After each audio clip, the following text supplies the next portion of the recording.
Hello, everyone. How are you? Hope you're doing well. Welcome to this live webinar on behalf of the TEFL org. My name is Carl. I'm a EFL teacher trainer. I'm an EFL examiner. I'm an online teacher. I've been lucky enough to have taught in many places around the world over the last sort of 20 years. And I'm here to answer any questions you might have about the world of teaching English as a foreign language.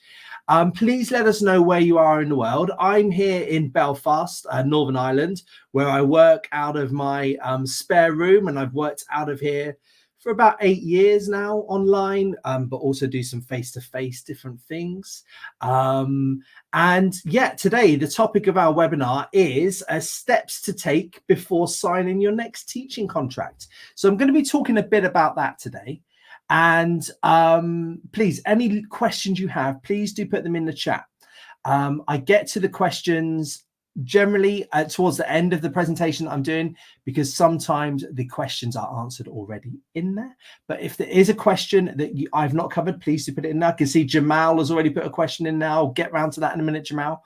And if you've got any things where you agree or you disagree, also please do put that in the chat as well. Right, so I've been lucky enough to have worked in sort of about sort of 6 places around the world full time. So that's where I've taken like a year or a 2-year contract where the contract was really, really important. I've also worked on the other side where I've recruited teachers as well. So I've sort of dealt with like having to help teachers to move to another country. And that's what the main focus of today's webinar is going to be about, is move into another country. However, there is going to be a bit of talk about as well online, what sort of to look for in an online contract. Please say hello, let us know where you are in the world, because it's always good to see that. Right, so before looking at the details of like what each sort of section of a contract and what to check and what to think about, a couple of points I want to make. And the first one is that countries have different legal systems.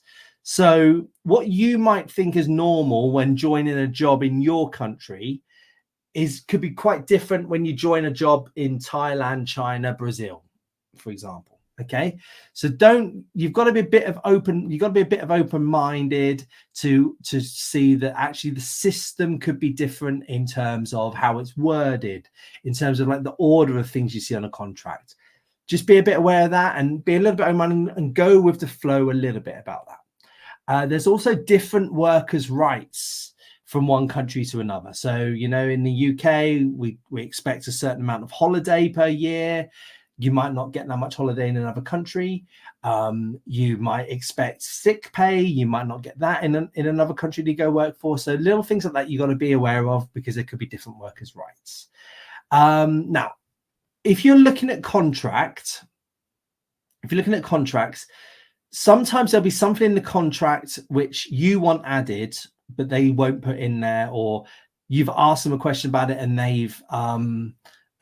they have said, yes, that's fine, we will cover that. Be careful that if it's not in the contract, it's probably going to be okay to have it just an email confirmation if it's an extra. Don't always think straight that if it's not in the contract it's not going to happen. I think if you've got a good email record of what you've been told, I think that generally has worked for me in the past with extras that I've asked for or things that I've wanted clarified. Okay. Don't expect the same cultural norms. Sorry, there's a missing E on that, Sam. Don't expect the same cultural norms of how the systems are done in terms of replying to you quickly, in terms of getting things written down, and also in terms of what you're actually going to get. As I said, it could be quite different from country to country. But one thing I would say is don't trust verbal confirmations. So in the interview, you ask something and they say, yes, of course that's covered. Of course you're going to get that. I would want that in writing somewhere, either in the contract or in an email. Okay. Be wary of them not translating a contract as well. I've been offered jobs in places where they said, right, this is the contract, and they've sent me a contract in Vietnamese, or they've sent me a contract in Sinhalese, and I've like, well, obviously I can't read that. You can try your best to translate it, but it never really works properly, does it? So I've asked them for an English contract, and sometimes you sign a local contract in a local language, but you also sign a contract in English that they've translated. That has never been a problem for me, but I can't say that won't be a problem for you. But just be very aware of them not translating anything, not giving you any sort of translation. I think that would set alarm bells off. Right. So what are the key things to look for? Please do get those questions in. I can see a couple coming in already. I promise I'm going to get to those towards the end. So what are the key things to look for? So you're looking at contact hours versus working hours. I'll go into a bit more detail about that. Wages, accommodation costs, length of contract, and if you have to break the contract, any travel costs, and if you're working online, any special online aspects you've got to be aware of. Right. So contact hours versus working hours. There is a difference between the number of hours you are contracted and the number of contact hours. So what is a contact hour? A contact hour is an hour where you are stood in front of a student or a group of students. A working hour might be how many hours you get. It'll be the contact hours plus planning plus marking, for example. And I've had jobs where all they really care about is the contact hours. As long as you are in front of the class when they want you to be in front of the class, that's fine. They don't really care where you do your planning. They don't really care where you do your marking, as long as it's done. You can do that at home, and you can spend half an hour to do your marking. You can spend 10 hours to do your marking. All they care about is the contact hours. But I've also had jobs where they expected me to be in an office from 9 o'clock, for example, through till 6 o'clock, 5 days a week. And they expect me to be there doing my marking there. And if I'm late, it's a problem. If I leave early, it's a problem. Now, that might suit you. It might not suit you. Different countries have different ways. But there is definitely a difference between the two, and you want to be aware of. If there is no indication of contact hours on a contract, I think that is an issue.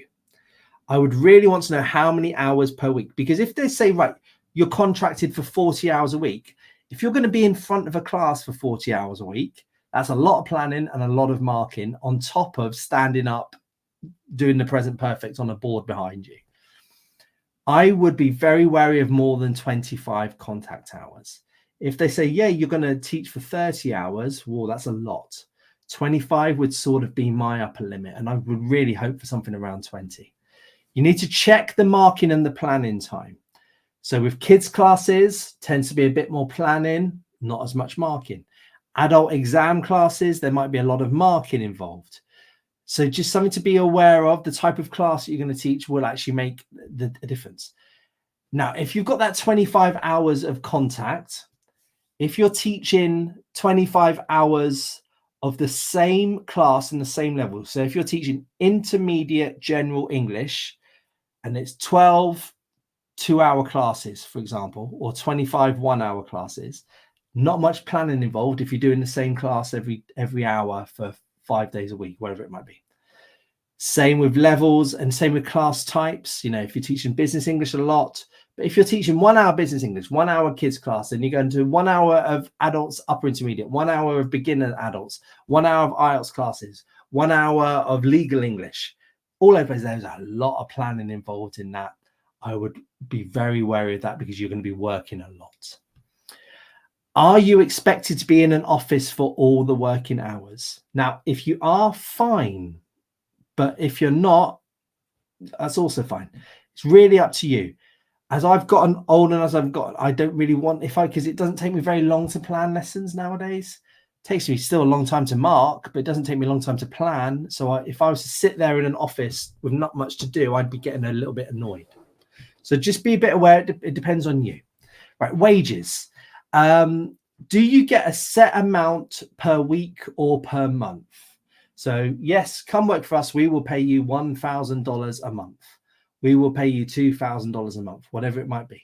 Okay, that's great. Okay, I think that's probably the perfect type of income to have. So you know how much you're going to get each month, right? But if you're paid by the hour, that could be different. So they might say, yes, come, we will pay you £30 per contact hour, £20 per contact hour, £10 per contact hour, whatever it might be. Okay, that might work out for you. But are the hours guaranteed? Okay, are you going to get 25 hours a week guaranteed. If you are, I wouldn't have a problem being paid by the hour. But if they say, well, look, you know, we can guarantee you 10 hours a week. Okay, that's not so bad, but you know, you probably want to make up the money elsewhere. Check that and see if you're happy with it. Some people like to work 2 different companies in the country. Fine.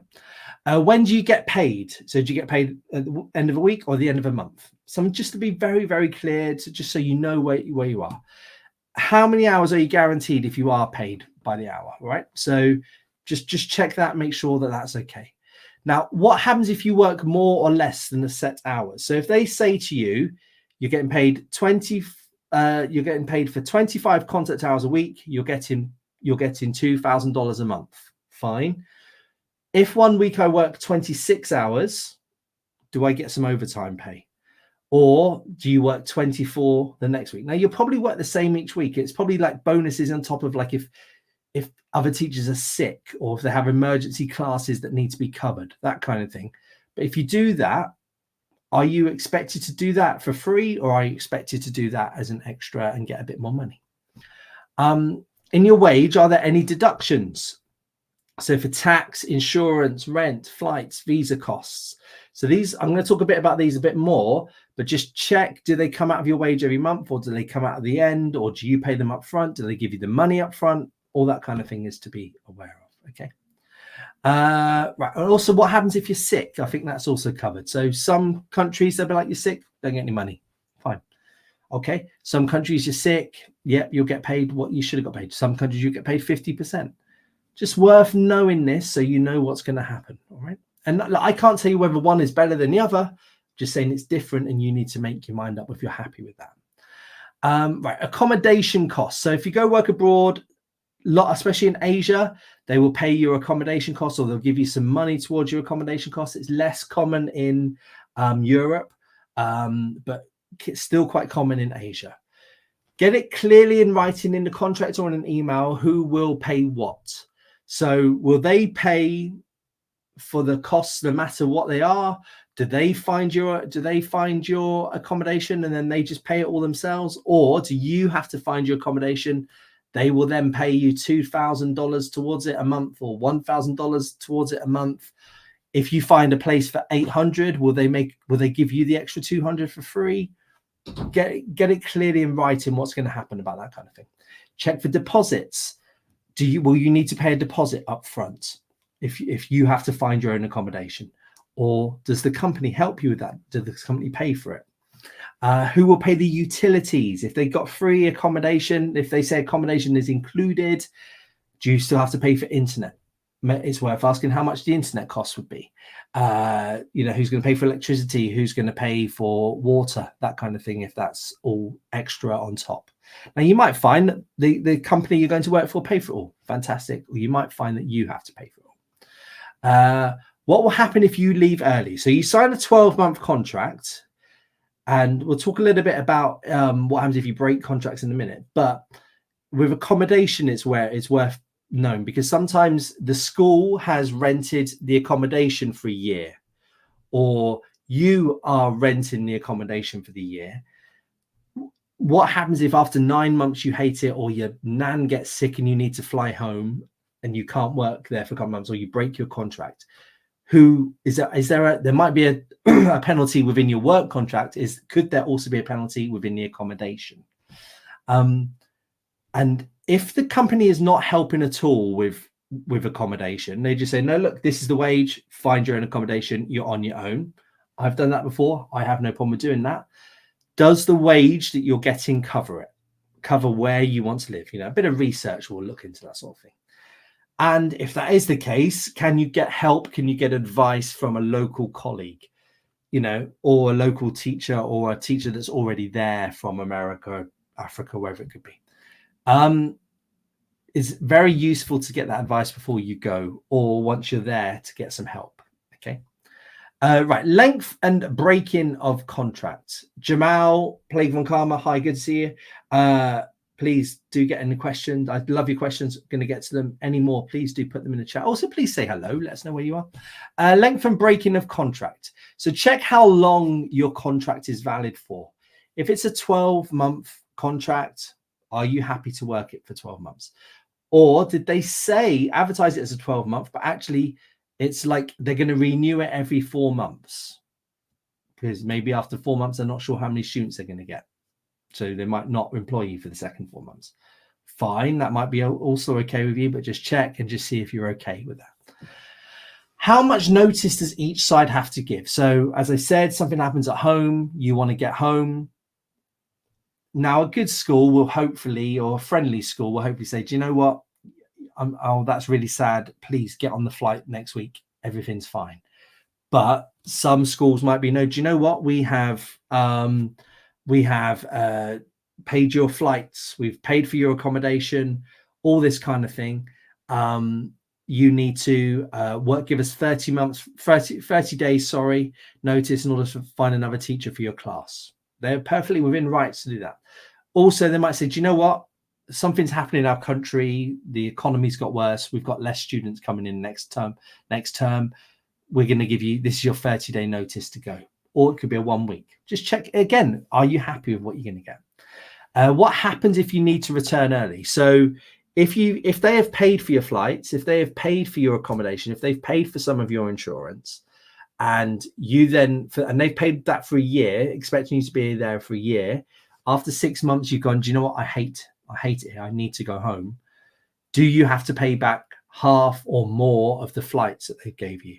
Do you have to pay back the accommodation costs? All that kind of thing. It's just worth noting for. Basically, these are fines. And are there any fines for leaving early? You know, paying for the visa costs, paying for the injections they might have paid for. And just check, do you have to pay back anything? Now, if there's different ways they'll pay it back, they might just withhold your final month of your wage to cover it. They might not say, if it's a flight to China and they say, we will pay for your flight to China, and you're in London and you book your flight to China and you've paid your £700, whatever it might be, and they say, we'll give back that £700 at the end of your 12-month contract. Okay, fine. So you've paid £700 at the start, but you know you're going to get £700 at the end. And if you leave after 9 months, you've not made it through the whole 12 months, they might not pay you back that £700. You then are out of pocket that £700 that you paid on the flight. Things like that worth checking. Okay. Travel costs. So there might be some upfront costs for you or the employer. And different companies work differently in how these are done, right? So flights, visas, vaccines are some of the most common ones. So flights, I've worked for companies where I worked for a Japanese company, for example. They said, right, okay, this is the date you're going to leave. They sent me a screenshot of a flight, and they're like, okay, we are going to pay for that on our credit card and just put it in your name. Okay. I've also worked for companies where they said, okay, we need you to fly on this day, on this flight.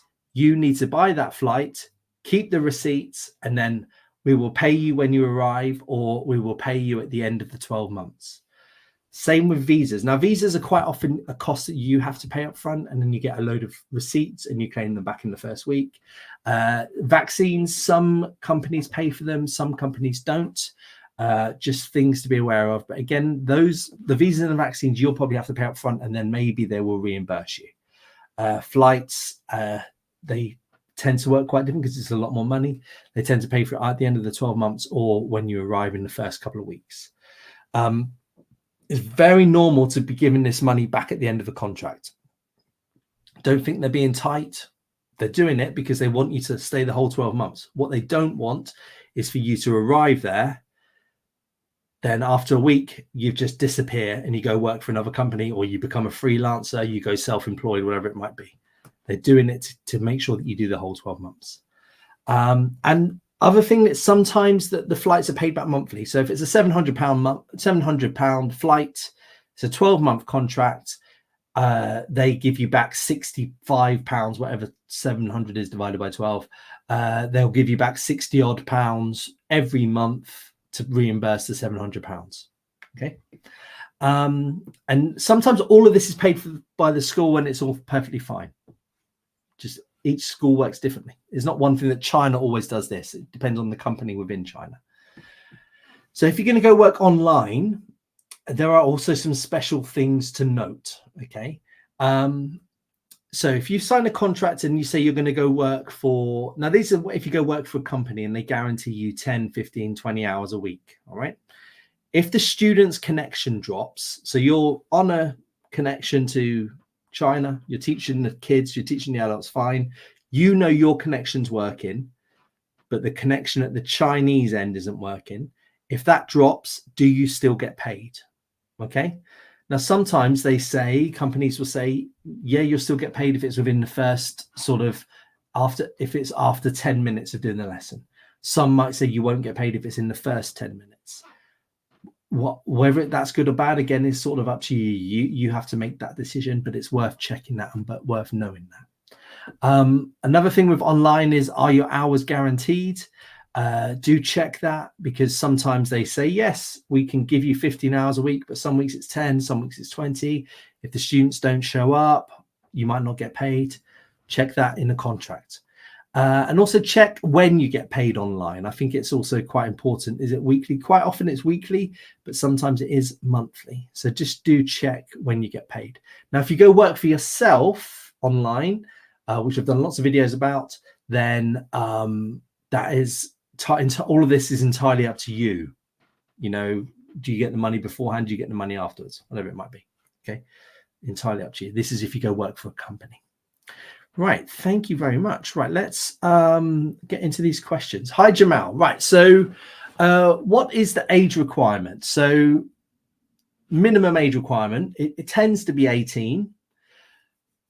Sometimes they like people to be a little bit more mature than that. Now, so right, for minimum, it's each country is different, I should say, for the age requirements, first of all.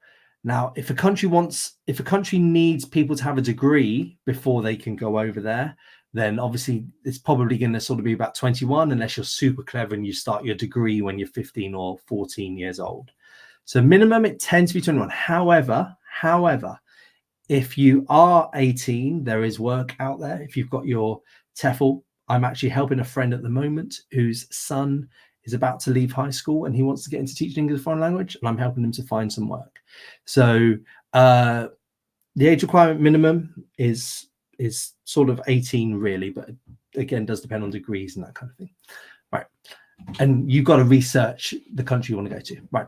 The maximum age requirement is different. So countries, governments put a limit on the maximum age that people can get a visa. And each country is different. Some countries it's 60, some 65, some don't have an upper age limit. Generally, if you're in your 40s or your 50s, you're fine. Once you sort of start getting towards your 60s, that's when you've got to be a bit more bit difficult. Now, it's not the company and it's not us at TEFL.org that are making these rules. It is the governments of the countries around the world that are making these rules. Okay. So don't get annoyed at a company. Don't get annoyed at us. Okay. Just think, okay, I can't work there. Can I go work there? Europe tends to be quite good for having a no upper age limit. Asia can be a bit more difficult with that kind of thing. All right. So I don't know how old you are, Jamal. Put it in the chat if you want to, and I'll help you out. But I think if you're in your 40s or 50s, I'm sure you will be fine. Quite often, schools like older people more than they prefer younger people. Right. Hi, Plague Von Karma. Good to see you again. Right. So one thing you've always been asked for on this is a medical insurance. Right. Okay. So I have had different types of medical cover in different places that I've worked. Pretty much the school I've gone and worked for has covered everything. So when I worked for Vietnam, I worked for a good school and they covered my insurance. It was pretty good. No matter any issues I had, they went and sorted it all out for me. In Japan, I worked for another company. Then when I was freelance in Japan, I didn't have any medical insurance. Thinking about it was probably a bit crazy. I just was a bit younger. I thought I'd be okay. And I would just pay for any medical help I needed. Luckily, I didn't actually need any. I'd have to come to that. So I was probably a bit silly myself in Japan not having that insurance. Europe is different. If you've got an EU passport, you can get a lot of help with your, I think it's called an E111, is it, or something like that? Card you can hold and get that. Now, if you're going to go work for a school and they're going to help you out with all the accommodation that come in, they will almost definitely help you out with insurance. I really don't think that they don't want a teacher there who is going to be sick and not be able to afford something. They want to help you out. So this is perfectly acceptable way. Now, what they might say is that actually there's not insurance, but they will cover any costs. They might say you have to pay it and then you claim it back at the end of the month, all that kind of thing. But it's just worth checking with them. So countries that are best for this tend to be countries that are more developed. I'll be very honest with you. But also really, it's more about the company. If a company can sort you out good insurance, that's because you can get bad companies in good countries. You can get good companies in what are seen as bad, undeveloped countries. So it really does depend on the company, and it's worth checking that. You can also buy your own insurance, but it is very, very pricey. When I've looked about buying my own insurance, for example, from the UK to go work abroad, it's very, very pricey. Okay. Jamal, thanks. Okay, you just graduated theological seminary. Will that degree be accepted? Yeah. Yeah, I think you'll be fine there. Yes. Basically any sort of degree will be good. Yeah. And things like English for academic purposes, that would be quite an interesting teacher to have there with a degree in that. So I think you'll be fine. Yeah, a 3-year degree, as long as it's a 3-year degree, took you 3 years, or I think that'll be fine there. Plague, you ended up speaking Welsh. Trying to bust up. Do I know any Welsh? I don't think I know any Welsh, even though I lived there. And Jamal, you're 37 years old. You'll be absolutely fine. Sarah, hi. You plan to go to Japan. You're 35 years old. You plan to have a budget for 3 to 5 months just in case, right? So I've done webinars where I talk specifically about Japan, Sarah. So it might be worth looking at one of those. If you've got a degree, Sarah, then I think you'll be fine with that. Okay, as long as your country, wherever you're from, is covered on the list of countries that are acceptable to get a Japanese visa, and there's quite a long list for Japan, so you should be okay. If you don't have a degree, what you need to do is go for something called the working holiday visa. That might work out for you, and if you've got a bit of money saved up like you have, that's a good way of doing that. So you should be fine to get to Japan on that. But the working holiday visa does have certain countries that it's accepted by. So again, it's worth doing that. Plague, you put a bit of Welsh in there. All I know is the word for Wales out of that, what you just put. And Gwitch. Is Gwitch, thank you. Jamal, it took you 5 years. Absolutely fine. Then I think you should be okay. You need to get your TEFL org certificate, Jamal. So go on our website, tefl.org, and then go on that. We've got a section for courses. In fact, I'll just show you that right now. Why don't I show you that? Let me just get rid of the PowerPoint that was there on the other screen. So basically, if you've got your degree, you still need to do your TEFL course. So go on our website, which is tefl.org. Click on courses. Alan, can you make it bigger? This screen here. Alan does all the tech stuff. Well done, Alan. Go on that, and what you're looking for is basically a 120-hour certificate on top of your degree. If you've got something like that, then you will be absolutely fine to go work pretty much anywhere where you're accepted. So just because you have the degree and you have the 120-hour TEFL, there is also the difference of the visas. So some countries accept different visas for different countries. So it's worth looking into that. But if you're flexible, you will find work somewhere, basically. Okay. Go on that. You want 120 hours. There are extra modules you can do on top of it, and you can do a level 5, this kind of thing. If you're going into teaching English online, you can do that. These are all extras. But yeah, basically, the more modules you can have, as Sarah's put in the chat, the more the more likely you are to get a job, because you'll be a bit more employable. But the magic number is this 120 hour, and make sure you get it from a good, reputable company that is accredited. You can check at the bottom here who checks our courses to make sure that people like me, people like Alan, who are working behind the scenes, are good people with good qualifications and good experience. Okay, so that's the kind of thing. It's worth looking at some of those as well. Right. Thank you very much. I think that might be all the questions, if there aren't any more. If let me just check. I don't think there are any more questions. No, I think I've got a few more. So look, thank you very much. We've done lots of these webinars on a range of subjects from the last few years, you know, teaching online, going to teach in various places around the world, setting yourself up to be an online teacher, how to teach reading, listening, speaking, writing, all those kinds of things, how to plan lessons, how to do needs analysis. We've done lots of webinars on a range of topics that will be on our YouTube page or our Facebook page there. So go check out our videos, and please also do like and subscribe and all that kind of thing, so we know that we're getting through to you.